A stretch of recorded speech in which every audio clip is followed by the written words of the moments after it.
कि लगता है मनमोहन सिंह जी प्रधानमंत्री थे कि डॉलर के मुकाबले रुपया मनमोहन सिंह जी की उम्र प्रधानमंत्री जी की भी उम्र पार कर जाएगा। उनके जमाने में तो नहीं किया, लेकिन आज मोदी जी जहां तक मैं जानता हूं 73 ऑफ हो और डॉलर 83 पे पहुंच गया। और उस समय ही मोदी जी ने कहा था जैसे जैसे रुपए का भाव गिरता है देश की प्रतिष्ठा गिरती है। तो अगर मोदी जी पे ही विश्वास कर लूं मैं, जो विश्वास करने लायक नहीं है मैं मानता हूं, फिर भी कर लूं तो इसके मतलब देश की प्रतिष्ठा मोदी जी के कार्यकाल में गिरी। तो मैंने 5-6 गारंटियां गिना दी जो हमारे सामने है।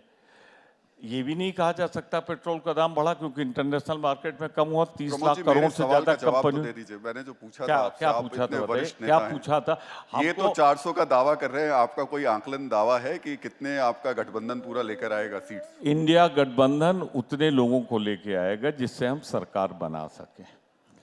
और ज्योति अब बोलना है तो मैं कह दूं 540 हमारी आएगी। अब इनको तो 400 बोलना है, अभी 400 का फिगर कहां से निकाल के लाए हैं ये बताएं। कर्नाटक में कम होंगे, मध्य प्रदेश में कम होंगे, छत्तीसगढ़ में कम होंगे, हर जगह राजस्थान में कम होंगे। ये कैसे 400 पहुंचेंगे ये तो यही बताएं। अब ये तो ये भी कह देते हैं कि नेता विरोधी दल ने भी 400 का, नेता विरोधी दल के बगल में उपनेता मैं हूं बैठा था, उन्होंने कहा 400 तो छोड़िए 100 नहीं आएगा। और मोदी जी रोज भाषण में बोलते हैं कि नेता विरोधी दल भूल गए। तो मैं जवाब ले लेता हूँ।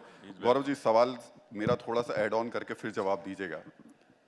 आप 400 का दावा तो कर रहे हैं, लेकिन एक अकेले मोदी के दम पे आप अपने आप को दुनिया की सबसे बड़ी पार्टी बताते हैं, लेकिन आपको भरोसा सिर्फ एक व्यक्ति पर है, ऐसा क्यों? देखिए, सबसे पहले तो एक गर्व की बात है कि हमारे पास मोदी जी जैसा नेता है, जैसे एक गर्व की बात है हर नागरिक के लिए भारत की। और इसके साथ मैं ये भी कह दूं, हमारे राष्ट्रीय अध्यक्ष जेपी नड्डा जी हैं, कोई उपनाम लेके पैदा नहीं हुए थे। अपनी मेहनत, अपनी कर्मठता से राष्ट्रीय अध्यक्ष बने, जो कि इनकी पार्टी में शायद संभव ना हो, क्योंकि गांधी परिवार का वर्चस्व रहता है ज़्यादातर।